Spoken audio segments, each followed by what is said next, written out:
Donc bonjour tout le monde, nous voici dans la partie 2, donc on va reprendre un peu où on en était, hein. Comme ça ce sera plus simple. Je voulais faire deux petits rappels. Donc le premier c'est sur... donc pour nous contacter c'est toujours pareil. Retour au village.contact@gmail.com. Écoutez, je vous laisse pour une bonne émission, à tout à l'heure. Mais bon, j'ai voulu différencier l'été et l'hiver. C'est vrai qu'on n'a pas les mêmes activités, donc que ce soit en ville ou à la campagne.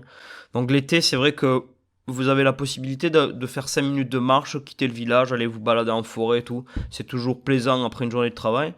Bien souvent, vous avez la possibilité d'avoir une rivière ou un lac. Donc ça, je vous le conseille vraiment dans votre projet d'installation.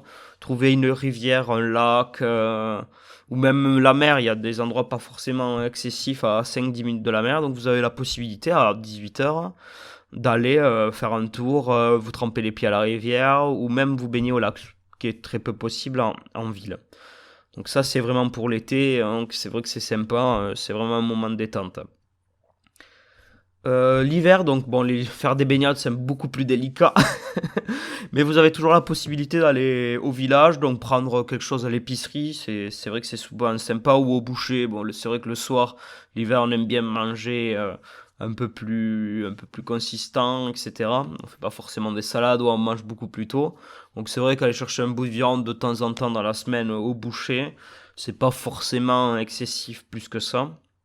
Et ça permet de voir un peu de monde, de pouvoir discuter ou échanger avec les locaux, surtout dans une période d'installation. Donc la période d'installation pour moi c'est du moment où on s'installe jusqu'à à peu près 2 ans, hein. Il faut le temps d'avoir ses liens, créer ses marques, etc. Donc c'est pas forcément quelque chose qui se fait directement. En plus ça vous permet de manger des bonnes choses, donc c'est toujours sympa. Concernant le week-end, donc il y a quelque chose que j'apprécie particulièrement et pour moi c'est la meilleure façon de profiter des grandes villes. Donc moi j'habite à peu près à 1 heure et demie de Toulouse.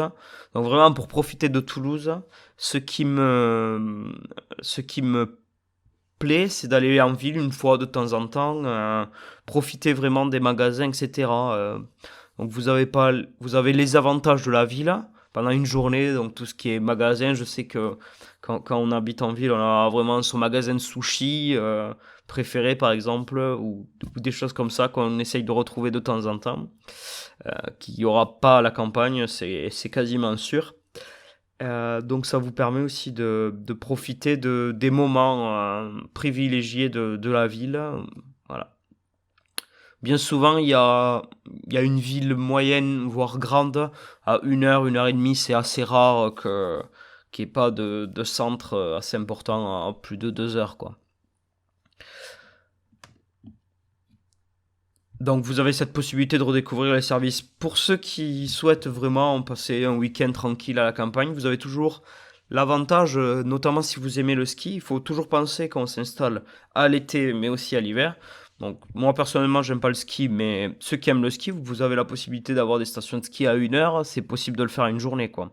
Ce qui n'est pas possible si vous habitez à Paris, par exemple, ou dans d'autres villes, vous pouvez pas aller au ski en 1 heure ou passer une journée, tout simplement, quoi.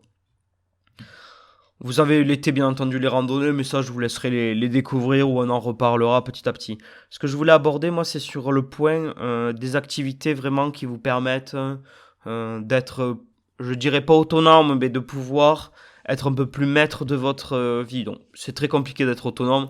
Je pense qu'il faut, la plupart du temps, vraiment au mieux aller à l'épicerie du coin, voir les petits commerçants. Bon, au pire, aller dans les supermarchés, mais ça se fera petit à petit dans les stations. L'avantage, c'est que vous avez la possibilité à la campagne d'aller chercher ou de faire votre nourriture. Donc, je pense à la chasse. Donc, je sais que beaucoup de gens de la ville sont hostiles à la chasse, mais c'est un moyen aussi d'avoir une activité, d'avoir de la nourriture et bon, de contribuer un peu au développement de la nature, etc. Il y a aussi le lien social avec les associations de chasse locales, etc. Donc, c'est un endroit important.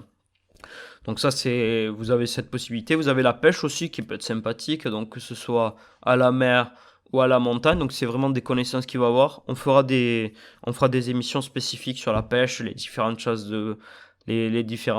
façons de pêcher, la chasse, etc. Vous avez aussi le jardinage, donc ça c'est possible de le faire le soir. le week-end. Donc c'est toujours sympa d'avoir sa salade de tomates avec sa salade et ses tomates. Là, on fera des émissions vraiment spécifiques sur toutes les plantes du jardin, les plantes aromatiques, etc. Donc ça vraiment, c'est un peu ma spécialité en plus, donc impeccable. Vous avez aussi la possibilité de faire des élevages. C'est vrai qu'il y a avoir un jardin ou même acheter un terrain pas loin, vous avez la possibilité d'avoir des poules ou même faire des escargots ou d'autres élevages si vraiment vous vous en sentez capable. Donc l'avantage des poules, c'est qu'elles pondent un œuf. Une poule pond à peu près un œuf par jour dans les meilleures périodes, voire un peu moins. Donc avoir plusieurs poules, c'est pas forcément un travail ou un investissement important, que ce soit en termes d'argent, en termes de temps, mais ça vous permet de réduire déjà la partie œuf, sachant que avec les œufs on peut faire des gâteaux, enfin on peut faire plein de choses, donc c'est assez important. Vous avez la possibilité de faire votre pain, alors ça, bon, vous avez la possibilité de faire plein de choses, c'est l'avantage. Même aller voir des paysans pour aller récupérer de la farine. Il y a un autre point que je voulais aborder, mais qu'on abordera aussi dans une autre émission, c'est concernant le bois, enfin le chauffage en général. Donc, c'est vrai que vous allez probablement avoir une maison beaucoup plus grande qu'un appartement, euh, que- qui est pour le même loyer, on va dire, ou même pour un achat, vous allez avoir une maison beaucoup plus grande hein, qu'au précédent. Donc les coûts de chauffage vont être forcément beaucoup plus importants, surtout si vous êtes dans une région un peu rurale ou un peu à la montagne, donc où vite le froid arrive rapidement. Donc, c'est pas du tout économique, bien entendu, de chauffer à l'électrique. Donc on abordera cette question un peu plus tard. Mais concernant le bois, donc je pense que c'est essentiel aujourd'hui, quand vous venez habiter à la campagne, de vraiment prioriser sur la coupe du bois, le chauffage au bois. Vous pouvez faire des économies de x2, x3, quoi. Donc c'est assez important. C'est aussi une activité que vous pouvez faire le week-end. De toute façon, on détaillera tout ça dans plusieurs émissions. Hein. Je ferai vraiment des points spécifiques. Hein. Mais pour moi, le gros point positif, notamment d'avoir une routine et en plus de vivre à la campagne, c'est qu'en fait, avec peu de choses, on peut réussir à vivre et à avoir beaucoup de choses. Écoutez, je vous dis à bientôt. N'hésitez pas à partager, à aller aimer et vous abonner sur les réseaux sociaux, histoire de faire connaître la chaîne. N'hésitez pas à me mettre en commentaire si vous avez des remarques ou des choses à faire remonter. Je vous dis à très bientôt. Ciao, ciao.